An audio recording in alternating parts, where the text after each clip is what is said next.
As dawn broke on October 28, 2020, investigators in Hernando County, Florida began searching a cluttered 6-acre property with heavy equipment and a team of forensic anthropologists. After several hours, they announced they had found human remains. While the neighbors were shocked and saddened, they weren't surprised. The property had been the final resting place of at least 4 other women whose bodies had been discovered in 1981. Many of them had long suspected that there were more women buried on that property. But the property had been the site of brutal violence long before those women's murders, going back for a generation. Let's get into it.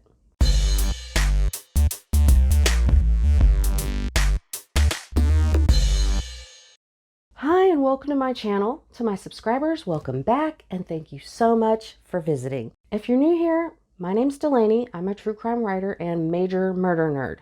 On this channel, I like to talk about some of the worst people, and I tend to cuss a lot. So if you're into that sort of thing, go ahead and subscribe. If not, that's cool. You do you. So let's get into the case of the Mansfields. And I'll warn you now, this case gets into some dark shit, the kind of thing that reads like a script from a slasher movie. The victim, whose partial remains were found on the Mansfield property in 2020, was assumed to have been the victim of serial killer Billy Mansfield Jr. But the story starts before Jr. was even born.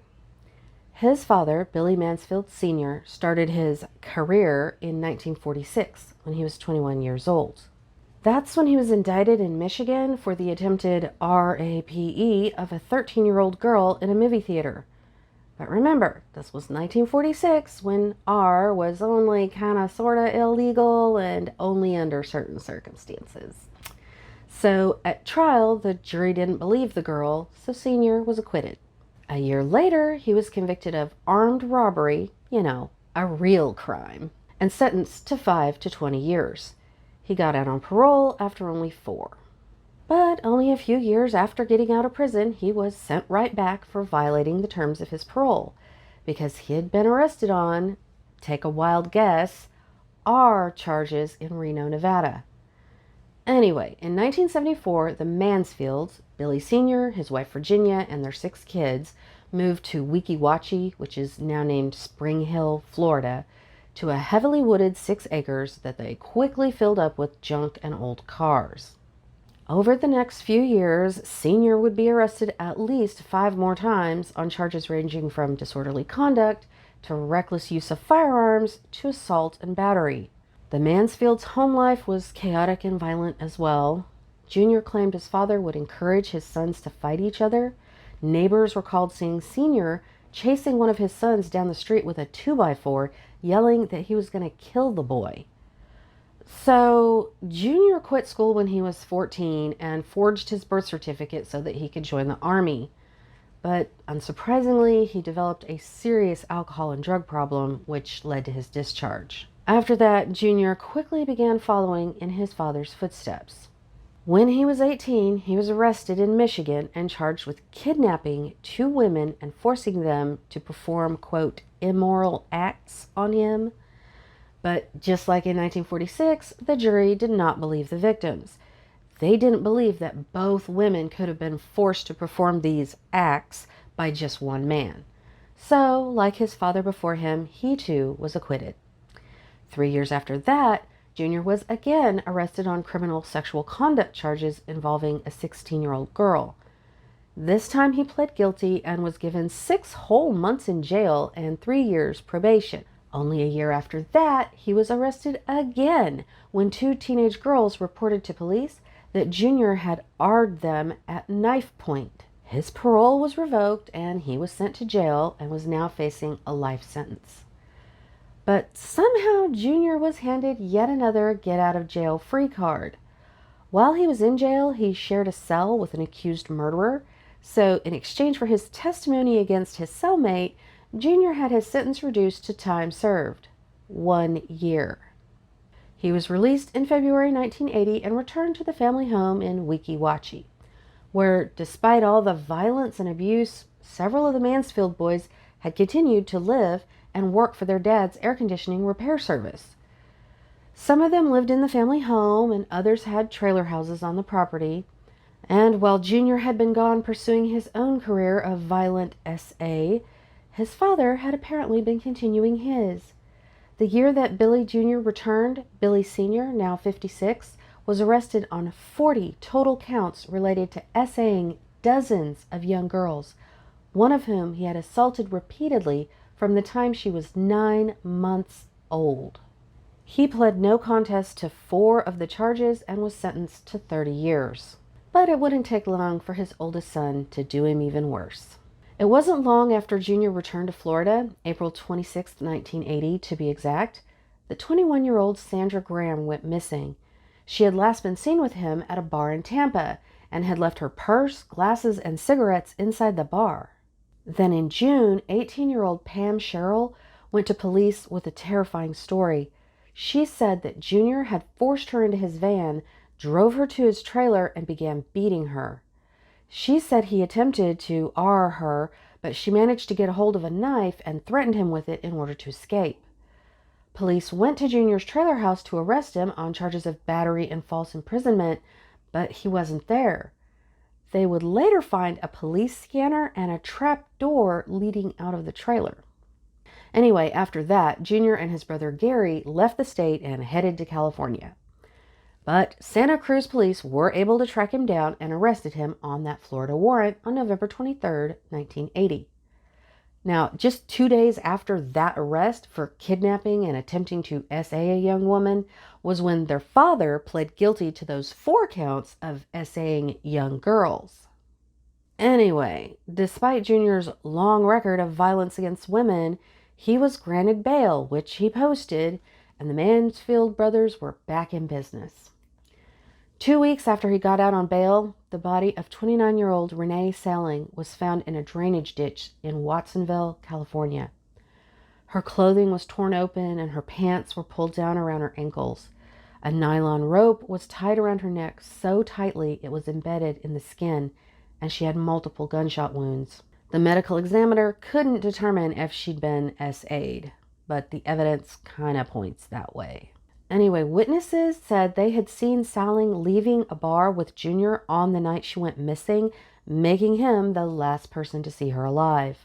When police went to the KOA campground where the Mansfield brothers were staying, which was just a few miles away from where Selling's body was found, the brothers had apparently abandoned their filthy trailer. Later, police would discover one of their vehicles abandoned in Sacramento. A few days later, on December 10, 1980, a police officer in the small town of Winnemucca, Nevada, pulled over a van driven by 2 men. The men lied about their identities, but the officer noticed that they matched the descriptions of the Mansfield brothers who were wanted on suspicion of murder in California. He arrested the 2 who were in fact Junior and Gary, and they were extradited back to California. There, Junior was charged with first-degree murder and Gary with accessory after the fact. Junior's trial was set for May 4, 1981, and Gary's was set for the following August. They both pled not guilty. Anyway, while Junior was in California waiting to stand trial for Selling's murder, back in Florida, several anonymous tips would send police once again to the Mansfield property. One tipster said they would find Graham, who had been missing for nearly a year now, buried there. On March 16, 1981, Hernando County investigators began searching the property. The next day, they found the skeletonized remains of a young woman wrapped in a blanket and buried behind the house. She had a thick wire wrapped around her neck and wrist, and her skull had been fractured. But this woman was not Graham. In fact, she still hasn't been identified. Days later, police uncovered another skeleton beneath the pipes and electrical wiring going to the home's well. It was apparent that the pipes and wiring had been installed on top of her body. Investigators had to cut off the home's water in order to remove her remains, and when they did, Virginia and one of her other sons came out of the house and complained to the waiting media. Anyway, evidence found in the grave, later confirmed by dental records, identified the victim as 15-year-old Elaine Ziegler, who had gone missing from a nearby KOA campground on New Year's Eve, 1975. A witness testified that she had seen her leave the campground with Jr. that night. She appeared to have been killed by multiple penetrating wounds to the skull. Investigators continued digging up the property, eventually finding 2 more bodies, including Graham, whose cause of death was determined to be strangulation. Despite strongly suspecting that they would find at least 2 more bodies, without any clues to point them in a specific area, the search was halted. 2 of those women that police found buried on the property are still unidentified. One is thought to be a teenage girl who could have been as young as 13, white with possible African American heritage, who stood about 5'4". The other was described as a 22 to 30-year-old white woman who would have been about 5 feet tall. Both had been buried about 2 years when they were discovered, so they may have gone missing around 1979. The skulls of both victims were sent to Colorado State University for forensic facial reconstruction in the hopes of finding out who they were. To this day, they still have not been identified. Anyway, Jr.'s first trial in California for the murder of Salling began in July 1981. Since the only physical evidence linking him to Salling was a fiber from a pair of his pants found on her body, the jury deadlocked. So a second trial was set for January 1982. But before his second trial, he and another inmate climbed up to a rooftop in the prison yard and jumped over the fence. Police, with the help of bloodhounds, found the 2 just 12 hours later, and they were apprehended without incident. Meanwhile, back in jail, Gary knew the old adage, the first one to squeal gets the deal. So he copped a plea deal with prosecutors. In exchange for testifying against his older brother, the charges against him were dropped. At Jr.'s second trial, he was found guilty of murdering Renee Salling and sentenced to 25 years to life. At the same time, Jr. was also indicted in Florida for the murders of the 4 women found buried on the property, as well as the kidnapping and assault charges against Cheryl. According to the Florida charging documents, Jr. would abduct the women and girls to, quote, fulfill a sick and twisted fantasy. He would bring them, bound and gagged, to the family property where they would be, quote, passed around between the father and sons to be tortured and SA'd before finally being killed. Prosecutors alleged that Jr., with the help of his father and brother Gary, would then dismember some of them and then bury them. Jr. later admitted in court that he buried them nearby because he liked having them close. He originally pled not guilty, then changed his plea to guilty to avoid the death penalty. But he still hasn't identified those 2 victims. He was given 4 life sentences, but was allowed to remain in California to serve out his sentence there. And that's where the story should have ended, for nearly 4 decades anyway. Gary, who, remember, cut a plea deal and so wasn't ever charged with anything, moved back to the family property. And Billy Sr., the multiple child S offender, was released for good behavior after only 10 years. He too moved back to the property. You know, the property where at least 4 women had been tortured, killed, and buried. There, according to some accounts, they got heavily into drugs. And in October 2020, Gary was arrested for selling methamphetamine to an undercover officer. When they searched his trailer house, police found LSD, fentanyls, the makings of a meth lab, and other drug-related items.